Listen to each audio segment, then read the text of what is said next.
Entonces dice así la palabra del Señor: Yo soy la vid verdadera, y mi Padre es el labrador. Versículo 12, sí. Este es mi mandamiento, que os améis unos a otros como yo os he amado. Nadie tiene mayor amor que este, que uno ponga su vida por sus amigos. Vosotros sois mis amigos si hacéis lo que yo os mando. Ya no os llamaré siervos, porque el siervo no sabe lo que hace su señor, pero os he llamado amigos, porque todas las cosas que oí de mi Padre os las he dado a conocer. No me elegisteis vosotros a mí, sino que yo os elegí a vosotros, y os he puesto para que vayáis y llevéis fruto, y vuestro fruto permanezca, para que todo lo que pidiereis al Padre en mi nombre, Él os lo dé. Esto os mando, que os améis unos a otros.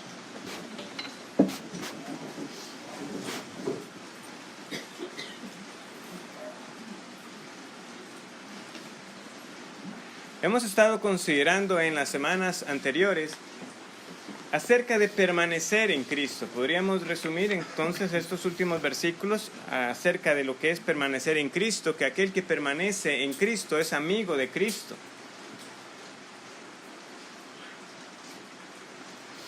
Y por otro lado, también veremos que mucho de lo que el Señor nos dice de estos versículos 12 al 17, ya nos lo ha dicho varias veces en los capítulos precedentes.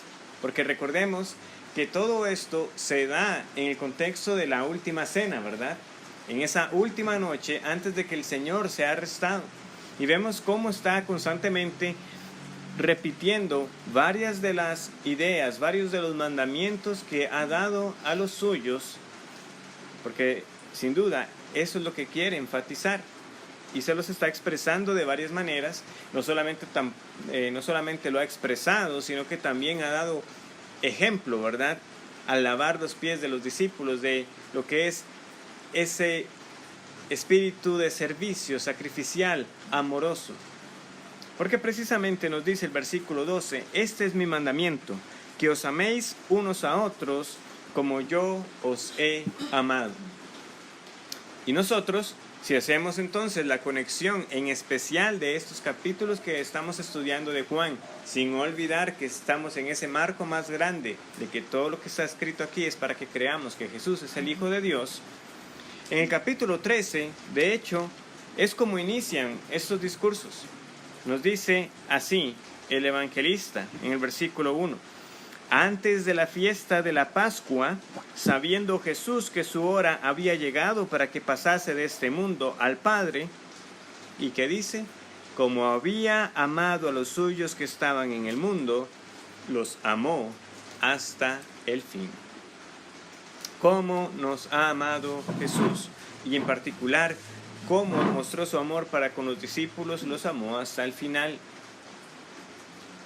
Y procedió entonces a hacer ese acto que, como vimos, ni siquiera el siervo más bajo, o era más bien la tarea que hacía el siervo más bajo, no era la tarea ordinaria de cualquier esclavo. El de más baja clase era el que se le asignaba el lavar los pies. Y esto estaba haciendo aquel que es el Señor de señores y el Rey de reyes. Si yo soy su maestro, si yo soy su Señor, y he lavado sus pies, ¿cómo no deberían ustedes lavarse los pies los unos a los otros? Esa era la manera en que el Señor Jesús entonces aplicaba lo que había hecho por ellos. Pero vuelve a reiterarlo en el versículo 34, ¿verdad? Juan 13, 34.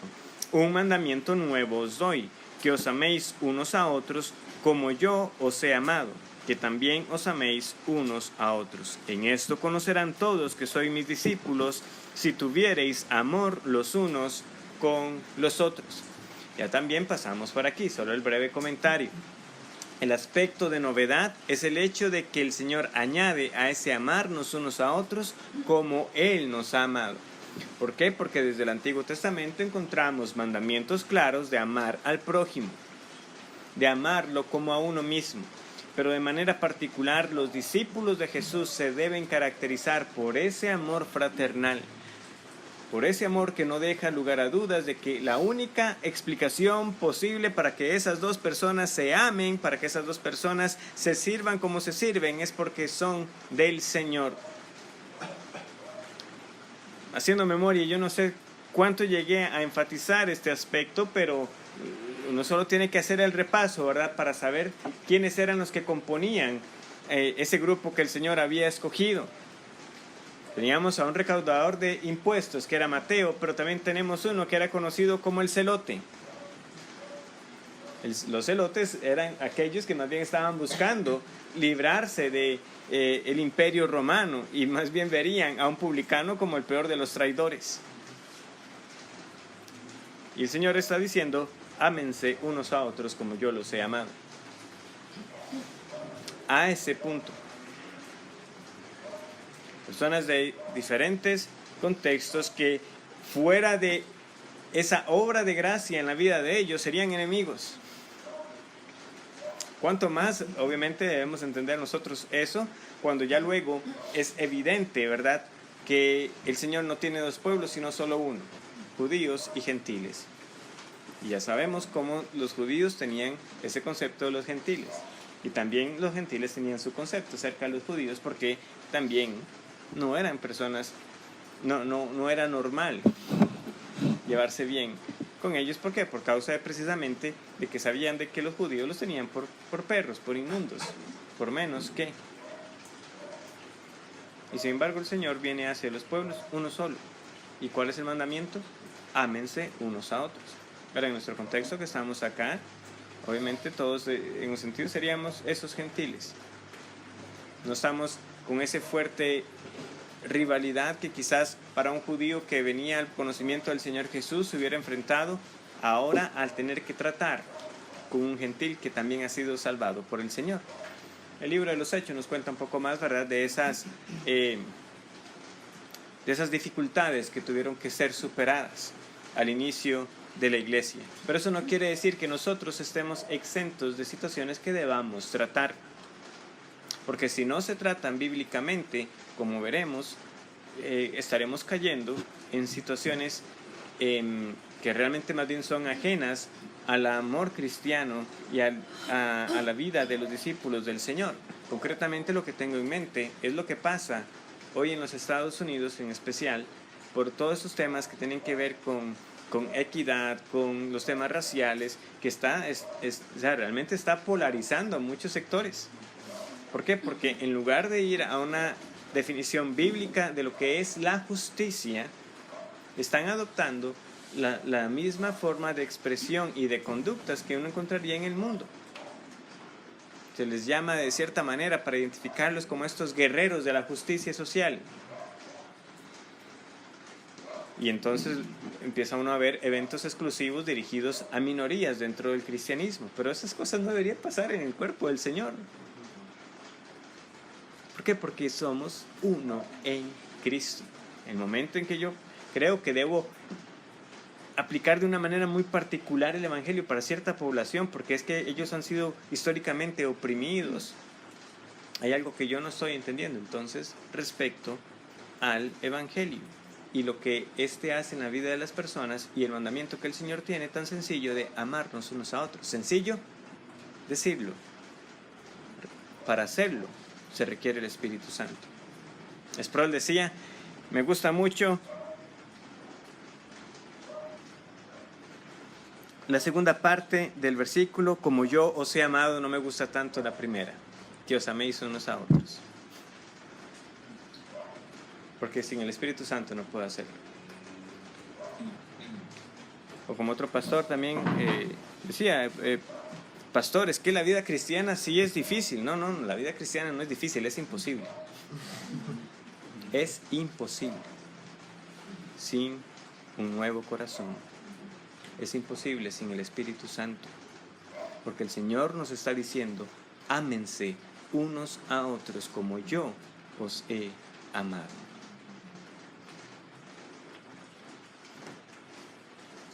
Y volviendo a Juan 15, en versículo 9, ¿verdad? Ya también el Señor otra vez ya lo ha dicho, y veamos que en un breve espacio, en esa conversación, en esa enseñanza que Él les está dando, les vuelve a decir, como el Padre me ha amado, así también yo os he amado, permaneced en mi amor. Si guardareis mis mandamientos, permaneceréis en mi amor, así como yo he guardado los mandamientos de mi Padre y permanezco en su amor. Como vimos, si teníamos alguna duda de cómo era este amor, el Señor lo ha expresado en los términos más inimaginables. Como el Padre me ha amado, yo os he amado. Nosotros realmente no podemos llegar a comprender a plenitud el amor del Padre por el Hijo. Y viene el Hijo y nos dice, yo los he amado como el Padre me ha amado. Los he amado hasta el fin. Ahora, ámense unos a otros como yo los he amado. Vemos entonces la gran dificultad que representa este mandamiento. Y sin embargo el Señor lo da. Él nos manda a hacerlo. Él pone el parámetro en el versículo 13. Como yo os he amado, nadie tiene mayor amor que este, que uno ponga su vida por sus amigos. ¿Cuál es esa gran demostración del amor? Que uno dé la vida por otro. Se va a entender aquí entonces que uno da la vida por un amigo. Sin embargo, una aclaración es necesaria. Aunque el mandamiento está, nosotros no podemos amar en el sentido pleno como Cristo nos amó, aclara William Hendrickson, un comentarista bíblico. Es cierto, desde luego, que este amor de Cristo no puede ser en todos los sentidos la pauta para nuestro amor de unos por otros. En cuanto a su valor infinito, su carácter sustitutivo, es decir, porque Cristo murió en lugar de, valor infinito porque Jesús es Dios, y sus consecuencias redentoras extraordinarias, su acto de amor por el cual decidió dar la vida por nosotros, nunca puede ser la pauta para nuestro amor a los hermanos. En estos aspectos, este amor es completamente único y no se puede copiar. Intentar copiarlo respecto a esos detalles sería blasfemia. Sin embargo, hay una característica de este amor que debería reflejarse en la actitud de un hermano para con el otro, a saber, su naturaleza abnegada. En vuestro amor del uno para el otro, deben estar dispuestos a negarse a sí mismos. Esto es lo que quiso decir Jesús. Claramente, el que yo diera mi vida por alguien más no va a tener jamás las implicaciones de lo que fue el sacrificio de Cristo. Jesús murió para salvar a todo el pueblo que le fue dado.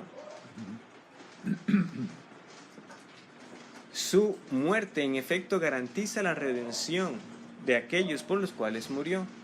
Entonces hay que entender estas palabras como bien señala Hendrickson. Que alguien diga que va a pretender dar la vida por otro para salvar a ese otro del infierno sería blasfemo. Nadie puede salvar a otro. ¿Por qué? Porque ¿quién se va a presentar jamás como sacrificio por el pecado de alguien más? Mi muerte no puede expiar a nadie más porque yo mismo estoy manchado, contaminado por el pecado. En cambio, Jesús es el Cordero sin mancha que quita el pecado del mundo. Pero sí hay que ver esta abnegación. Jesús iba a dar su vida por ellos, pero asimismo lavó los pies para darnos ese ejemplo. Hay un sentido entonces de sacrificio, de abnegación. Somos enfrentados hoy una vez más con este amor por los hermanos. ¿Cómo lo estoy mostrando? Si yo digo que estoy amando a mis hermanos, si yo pregunto, ¿ese amor que está mostrando usted es sacrificial? ¿Podría usted decir que sí? ¿Que realmente es un sacrificio? No un sacrificio en el sentido para echarlo en cara, pero es que el amor en verdad es sacrificial. Eso es lo que hay que entender, ¿verdad? O sea, da su vida por sus amigos. O sea, da la vida por alguien más. O sea, es decir, está dispuesto a muchas cosas, a negarse a sí mismo. Estoy mostrando con hechos lo que digo con mi boca en aquellos que reconozco como mis hermanos en la fe. O sea, ¿qué puntualmente estoy haciendo? Dice el pastor Sugel Michelén, Todo acto de amor involucra una decisión voluntaria de morir a nosotros mismos en algún sentido. Todo acto de amor involucra en alguna forma, de alguna manera, morir a nosotros mismos para servir a los demás. Y eso siempre duele. El verdadero amor es doloroso. Cuesta, tiene un costo. Nosotros no podemos divorciar, dice luego él más adelante, nuestro amor por Cristo de nuestro amor por los hermanos. Ya hemos leído estos pasajes en otro momento, ¿verdad? En Primera de Juan. Vamos a la primera carta de Juan, capítulo 4. Versículo 20. Si alguno dice, yo amo a Dios y aborrece a su hermano, es mentiroso. Pues el que no ama a su hermano, a quien ha visto, ¿cómo puede amar a Dios, a quien no ha visto? Y recalca una vez más, y nosotros tenemos este mandamiento de él. El que ama a Dios, ame también a su hermano. No los podemos separar. Usted dice, ama a Dios, ama entonces también a aquellos que han sido salvados por Dios. Un creyente genuino no puede decir de que hay alguien que no puede amar, que es también hermano en la fe. Es una contradicción. No se puede hacer tal separación. Pastor, pero es que tal cosa, es que no hay pero. Como digo, si usted hace una revisión minuciosa de lo que componía a esos 12 que el Señor Jesús llamó, verá que no hay excusa.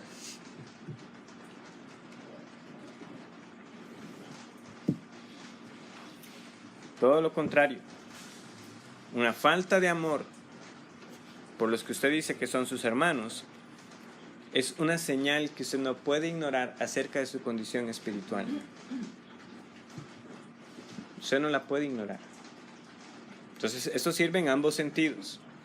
En ocasiones, cuando algunos me han expresado que tienen algunas inquietudes acerca de la obra del Señor en su vida, yo pregunto, ¿pero ama usted a las personas que también vienen a esta iglesia?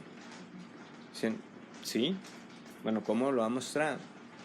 Si hay amor por esas personas, puede ser una buena señal de que en efecto ese amor genuino, evidente que muestra por ellos, se da porque precisamente ama también a Dios. Y que ama a Dios porque ha sido amado por Dios.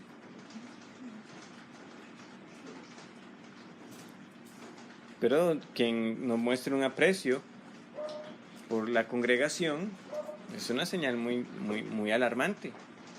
No se podría dar una carta blanca de entrada a alguien que diga, no, yo me gusta mucho la predicación, pero realmente vieras, hay un grupito ahí que yo no lo soporto, pero me lo aguanto, porque es buena iglesia, es aquí. Eso yo diría, bueno, pues entonces vaya a buscar otro lugar donde pueda también encontrar predicación que le satisfaga, pero usted aquí no tendría cabida. Y eso hay que saberlo manejar. Obviamente no quiero entrar en detalles de cosas por lo que los años han pasado, pero como les digo, eso no está muy alejado de la realidad. De algunos que pueden llegar a decir, qué buena predicación, pero es que no me siento en compañía aquí, no me siento como entre hermanos. Claramente, como congregación debemos seguir creciendo en este amor, y precisamente hoy estamos siendo enfrentados con este hecho sacrificial de lo que es, pero es que una cosa es simplemente esa iglesia que va creciendo en mostrar ese amor, y alguien que sencillamente no hay un aprecio, ¿verdad? Por otros que debería reconocer como hermanos en la fe, si dice que el Señor le ha salvado. Nadie tiene mayor amor que este. Esa palabra mayor es una palabra que conocemos, es la palabra mega, que ustedes lo pueden encontrar a veces en mucha literatura, sobre todo de física mate, ¿verdad? Como le decimos. Un mega es un 10 a la 6, ¿verdad? Sí. Es un número muy grande.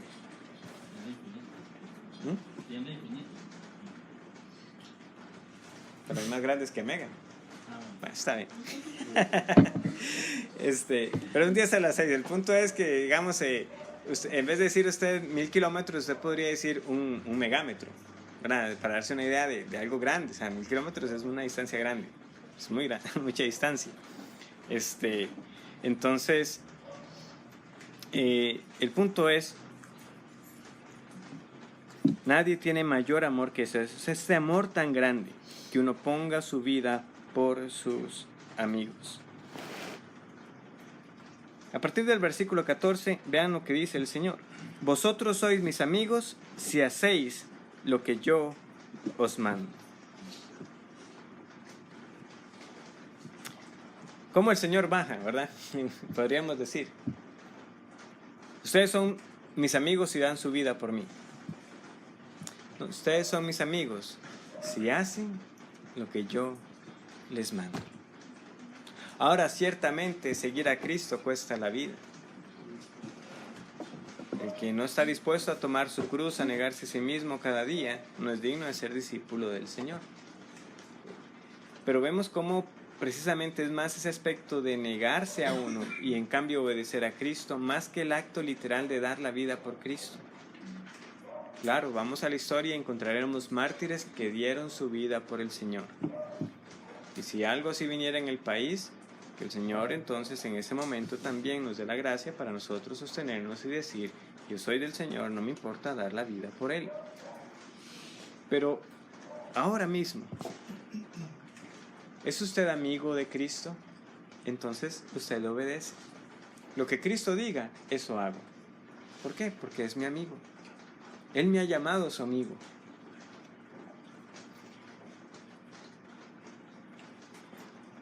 También destacaba Sujel en un sermón que escuchaba, que quizás nosotros usamos la palabra para como amigo tan frecuentemente que esto, alguien diría, no parece tan extraordinario que Jesús nos llame sus amigos. Pero cuando uno revisa las Escrituras, ¿a cuántas personas realmente se les llaman que son amigos de Dios? ¿Alguien me puede decir? Solo Abraham.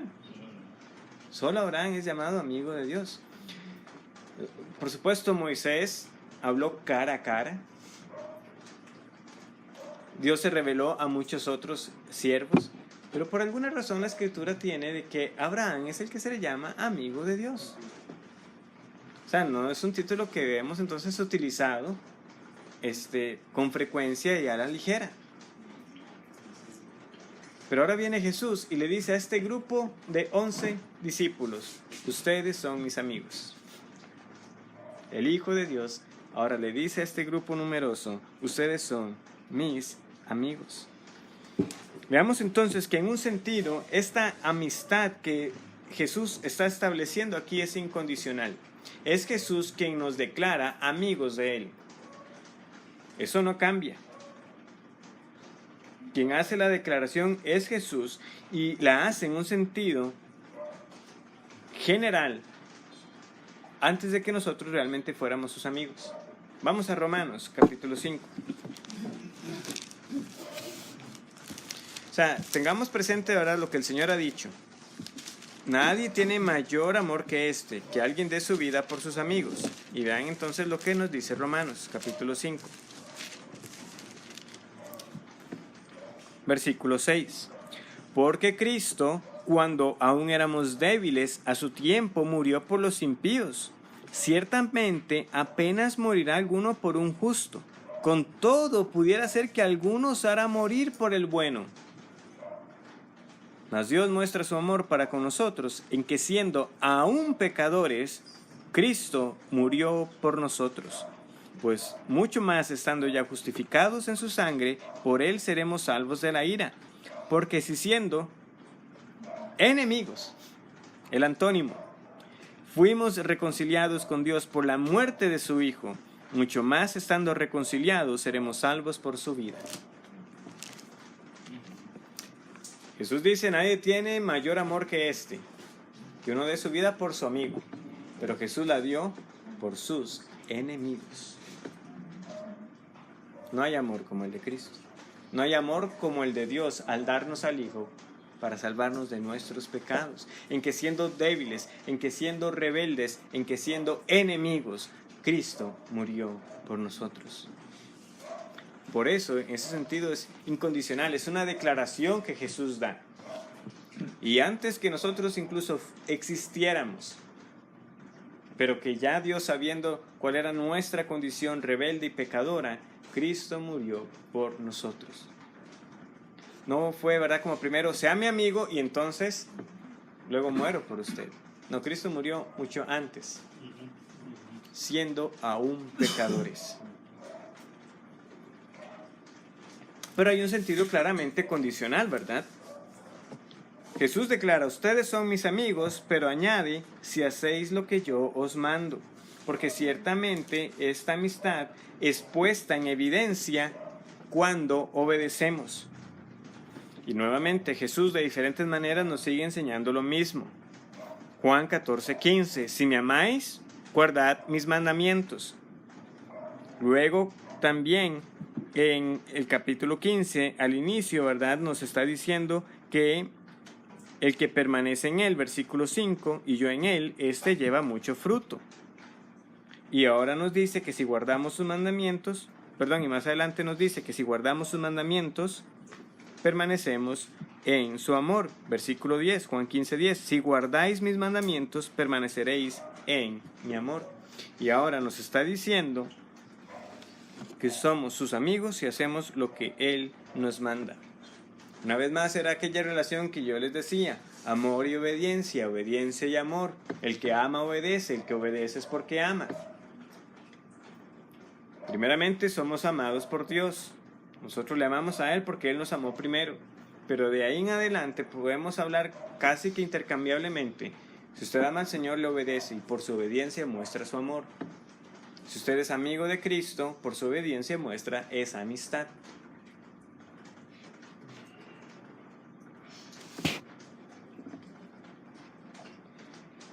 Versículo 15, ya no os llamaré siervos porque el siervo no sabe lo que hace su Señor, pero os he llamado amigos porque todas las cosas que oí de mi Padre os las he dado a conocer. Varias aclaraciones hay que hacer con este verso para no llegar a conclusiones erradas. Primero, el Señor no está diciendo que es que de ahora en adelante no tengamos que llamarle Señor. Sería evidente, ¿verdad? En todo ese tiempo que ustedes escuchan las exposiciones y la predicación de la palabra, que nosotros seguimos refiriéndonos a Cristo como el Señor. No, el Señor no está diciendo, ya a partir de ahora ese título deja de ser, ahora llámenme amigo nada más, mi amigo Cristo, solamente. No, ese no es el sentido. Hay algo que el Señor quiere destacar aquí. ¿Por qué? Porque nuestra relación con el Señor, y más específicamente nuestra unión en Cristo y con Cristo, se expresa de muchas maneras. Por ejemplo, Él es el pastor y nosotros las ovejas. Él es la cabeza y nosotros miembros de su cuerpo. Él es la vid y nosotros somos las ramas o los pámpanos. Hay todas ellas expresando un sentido de unión, pero ciertamente hay unas que expresan esa unión en términos, ¿verdad?, aún más cercanos. Aún en términos más cercanos. Y en este caso, eso es lo que quiere enfatizar, esa cercanía al llamarnos amigos. Porque dice, el siervo no sabe lo que hace su Señor. Y esa era la realidad. En aquellos días, un amo no tenía por qué darle explicaciones al esclavo de lo que tenía que hacer. Tráigame la comida. ¿Y por qué? O sea, me trae la comida y punto. O sea, un esclavo así, ¿verdad?, no prosperaría.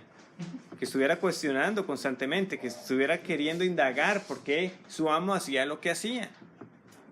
Por eso él dice, el siervo no sabe. Él simplemente lo que se dice lo cumple, pero sin saber.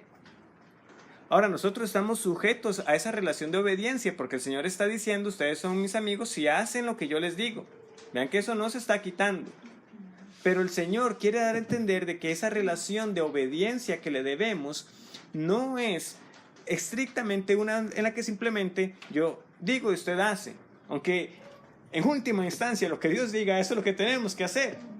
Pero el punto es que Cristo nos revela las razones. Él nos explica. Y eso es esa relación de amistad.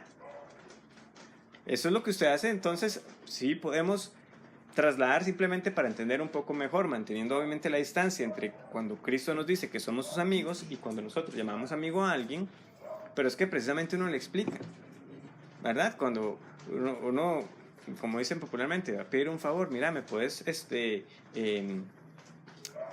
ocupo tal día ir a tal lugar, ¿usted cree que me pudiera llevar? Porque mi carro está en el taller y todo.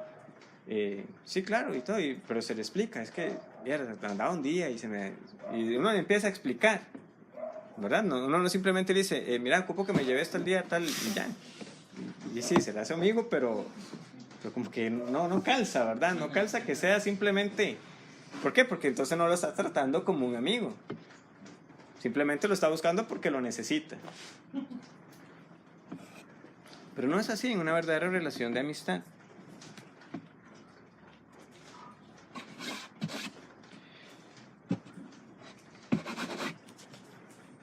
El doctor Arcis Sproul, el pastor también Arcis Sproul, ya fallecido, lo explicaba también con este ejemplo, cómo entender el hecho de que Jesús sigue siendo Señor, pero que nos llama a sus amigos. Él tuvo a un profesor que se llamó John Gerstner. Y Gerstner, tiempo después, cuando ya se había graduado, él viene y lo encuentra de nuevo y le saluda y le dice, digamos, voy a ponerlo como en términos un poquito más a como sonaría aquí. ¿Cómo está, profe Gerstner, verdad? No, ya no me llame profesor, o ya no me llame doctor. Dígame Jack, el nombre de él. Y digo, yo no puedo. Entonces, para mí usted es el doctor Gerstner. Resulta que había otro que también vio que estaba en ese trato y él sí le podía llamar Jack. Dice, pero ¿cómo usted sí le puede llamar Jack? Y él nos pidió que le llamáramos Jack. No, yo no puedo. Para mí él siempre será el doctor Gerstner. Y dice, hasta el día de hoy, esa es la única forma en que me he referido a él, excepto en la ilustración que estaba dando. Nunca se vio capaz de llamarle Jack. Es como, bueno, yo creo que a todos nos ha pasado en algún momento que nos topamos a alguien en otro contexto y se le dice, ¿cómo está, profesor? O ¿cómo está, doctor? No, llámeme de tal manera, dígame mi nombre. Porque no es, pero es como como no se puede totalmente cortar esa relación en la que realmente conoce a esa persona por ese respeto y esa autoridad. De la misma manera, nosotros no podemos dejar de llamar a Cristo Señor, porque eso es lo que Él es. Es nuestro amo. Le pertenecemos a Él. Somos sus esclavos de justicia. Pero Él a la vez nos dice que somos sus amigos. No hay que perder lo uno ni lo otro. Él es Señor, pero nos dice que somos sus amigos si hacemos lo que nos pide.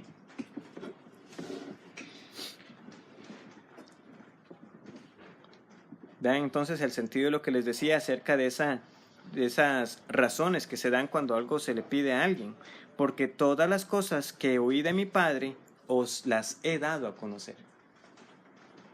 Ven, el siervo no hubiera escuchado nada de eso. Pero Jesús le está diciendo a ellos, pero todo lo que oí de mi Padre yo se los he dicho. Ahora, esta es la otra aclaración. Ciertamente no significa que Jesús reveló todo lo que el Padre, todo lo que entre esa relación entre Padre e Hijo se había revelado. Lo que debemos entender es, yo les he dado a conocer todo lo que mi Padre me reveló en cuanto a lo que ustedes debían saber. ¿Para qué? Para su salvación, para su vida. Pero obviamente no absolutamente todo, porque no podríamos nosotros con todo ese conocimiento, pero todo lo que es necesario para esa vida cristiana, para la salvación, Jesús las reveló. Versículo 16, no me elegisteis vosotros a mí, sino que yo os elegí a vosotros y os he puesto para que vayáis y llevéis fruto, y vuestro fruto permanezca, para que todo lo que pidiereis al Padre en mi nombre, Él os lo dé. Es un pasaje muy claro acerca de la elección. Quien elige es Cristo. Quien tiene la iniciativa es Dios quien escoge. Esto es una verdad que desde el Antiguo Testamento, yo sé que también varias veces han escuchado este pasaje ser leído en Deuteronomio capítulo 7. No por ser vosotros más que todos los pueblos, os he amado. Ustedes eran los más insignificantes de todos los pueblos. Pero, ¿por qué los quise amar? Por el pacto hecho a Abraham, Isaac y Jacob. Los he amado. Pero es Dios quien elige amar. Es Dios quien elige a los suyos, no nosotros a Él. El mismo pasaje de Romanos que leíamos, es decir, fue el Padre quien quiso dar al Hijo para que diera su vida por aquellos pecadores que iba a redimir.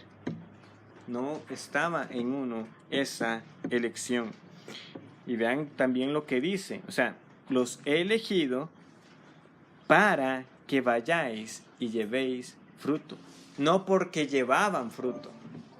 Es que los pasajes de la Escritura son bastante claros, o sea, así es también como lo expresa Efesios 1:4. Él nos escogió en Cristo desde antes de la fundación del mundo para que fuésemos santos, no porque éramos santos. Es un propósito. El Señor no nos eligió porque hubiera algún mérito en nosotros. No somos amigos de Cristo porque Él vio qué valioso que sería tenerlo a Él por amigo. No fue así. Recordemos, cuando éramos débiles, cuando éramos pecadores, cuando éramos enemigos, Cristo murió por mí. ¿Para qué? Para que entonces ahora yo le sea santo, para que ahora yo lleve mucho fruto. Y ya deberíamos ser capaces de poder contestar esa pregunta. ¿Cómo llevamos mucho fruto? Permaneciendo en Cristo. Y también ya deberíamos saber bien lo que se refiere a la segunda parte. Para que todo lo que pidierais al Padre en mi nombre, Él os lo dé. Llama la atención, ¿verdad? Que dice que Él nos eligió, ¿para qué? Para una vida de oración. O sea, yo los elegí a ustedes para que constantemente estén pidiendo al Padre. Porque es propósito, ¿verdad? No me eligieron ustedes a mí, yo los elegí a ustedes para que pidan al Padre en mi nombre. La oración es inseparable del cristiano. Y ya sabemos entonces qué es pedir en el nombre de Cristo. ¿Qué era pedir en el nombre de Cristo? Conforme a la voluntad, o sea, una petición conforme al ser de Cristo, ¿verdad? Porque estoy pidiendo en nombre de esa persona, o sea, es decir, lo que le representa. Lo que Cristo pediría. Lo que Cristo pediría.